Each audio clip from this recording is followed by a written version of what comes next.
How much money could you save on one of your biggest expenses as a professional truck driver? Hello, I'm Vicki Simons with TruckDriversMoneySavingTips.com. I wonder if you've ever heard the phrase, the unexamined life is not worth living. Okay, I have heard that for a number of years, and I wondered who said it, and according to what I saw tonight, it was said by Socrates.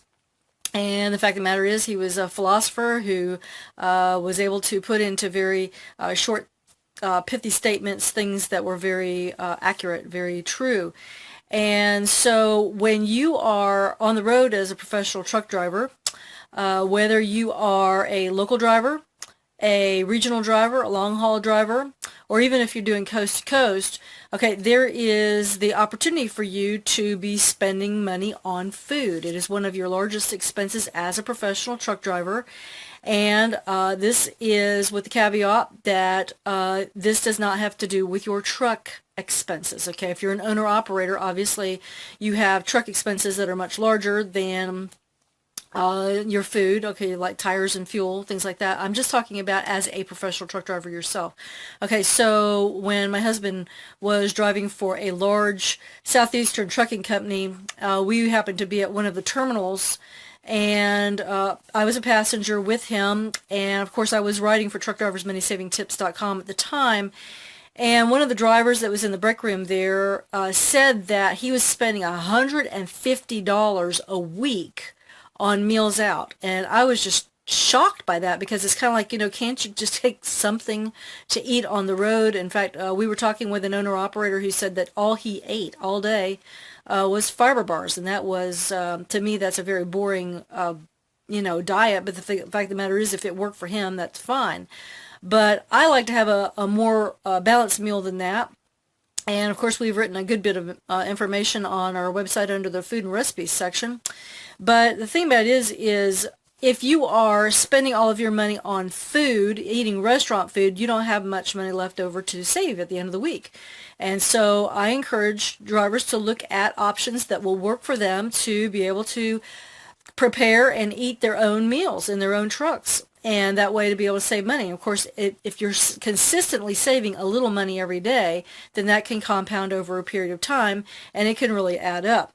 Now, obviously, like I said, one of the biggest expenses that we have is food, and just today I went ahead and prepared a little table here. It's a meal savings spreadsheet, and I did not prepare this specific document for publication on our website, but I gave just as theoretical. I said, for example, if on August the 20th you had breakfast in Birmingham, Alabama, and the estimated cost of the restaurant meal plus the tax and tip was $11.50, but you were able to eat a breakfast in your truck that cost $2.75, then your savings would be $8.75 for just that one meal. On the 22nd, if you'd had dinner in El Paso, Texas, that would have cost $16, but you were able to eat a good substitutionary type meal in your truck for $5.50, then you would have saved $10.50. Lunch on the 24th in Oklahoma City, $12.75, but you were able to eat that in your truck for $3.50. That would have been a savings of $9.25. So you can see just with that, that's well over $20 just for those three meals. And the fact of the matter is, that's within 1 week. Okay, think about it with me. If you're saving $20 a week, how much is that at the end of a year? Okay, it may not seem like a lot on a per meal basis, but the fact of the matter is that you can save. Now, just in case you're wondering about this, I went ahead and designed something similar. This is a meal savings table. I prepared this in a PDF document that is now one of the free downloads on our website. You can go to either the food and recipes page. It will link to the food free downloads page, or you can go to the free downloads page directly. And all you have to do is put your name and email address into the little form there and be able to get that information for free. We have over 35 free downloads there. But anyway, by being able to track what you're doing, put the date down, the meal, whether it's breakfast, lunch, or dinner, the location where you are, the estimated cost of the restaurant meal plus tax and tip, your cost of this meal, your savings, and then any notes that you may have. Okay, for example, let's just say that that you were going to be eating breakfast and you happen to like maybe cold cereal, hot cereal, eggs, bacon, whatever it is, and you are able to genuinely calculate the cost. So, for example, in a package of bacon, okay, assuming that you like that, and you factored in the cost of the electric skillet and how much it was going to cost you to run your inverter and everything for making that meal. If you wanted to get that detailed, or you could just simply take the cost of the bacon plus the tax and break that down into the number of meals per that package of bacon. So, for example, if there were maybe let's say 9 strips of bacon, that would be thick cut, okay, and you were to break that over 3 different breakfasts, then you would divide the cost of that package of bacon by 3, and then add in the cost of your eggs and your toast and whatever else, okay? So calculate all of your savings that way. Now, some of you are going to go, oh, that's too much work.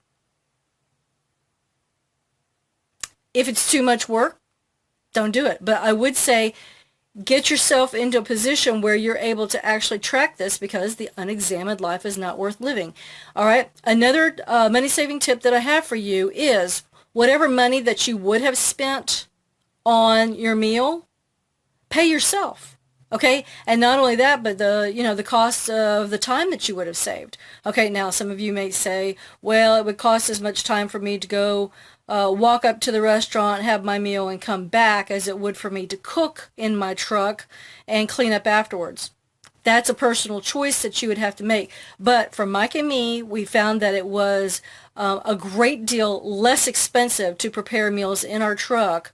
And of course, we didn't cook every meal. Okay, for example, some of our meals were simply sandwiches. Okay, we had bread, we had the condiments, we had, say, the meat and the cheese or whatever else, maybe peanut butter, that we were doing that. And it was a whole lot less expensive than just going into a restaurant and having maybe a buffet meal. Now, I am not saying eat all of your meals in the truck. Obviously, there are some times when you deserve to go out to eat and have a nice meal, but it can be very expensive to eat out every meal. And there was a period of time when we were driving for Swift when we just about did that. And of course, we were able to save a good bit of money as a result of our working together as a team during that time.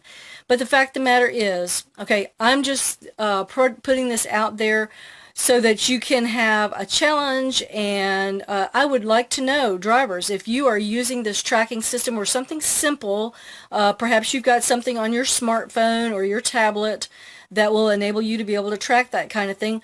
I'd like to have some feedback from you, okay? What kinds of meals are you having? How much are you saving on an average basis, say, for example, a breakfast, a lunch, a dinner? Give us some feedback and let us know how that's working for you. We would dearly enjoy knowing about that. So feel free to comment on this. Let me know how it goes for you. If you have any questions or feedback, of course, we'd like to know about that. And if you've gotten value from this tip, please feel free to like it and share your little hearts and share it with others. And until next time, as always, my husband Mike and I wish you safe travels and lots of money-saving opportunities on the road. Have a great night, drivers. Thanks.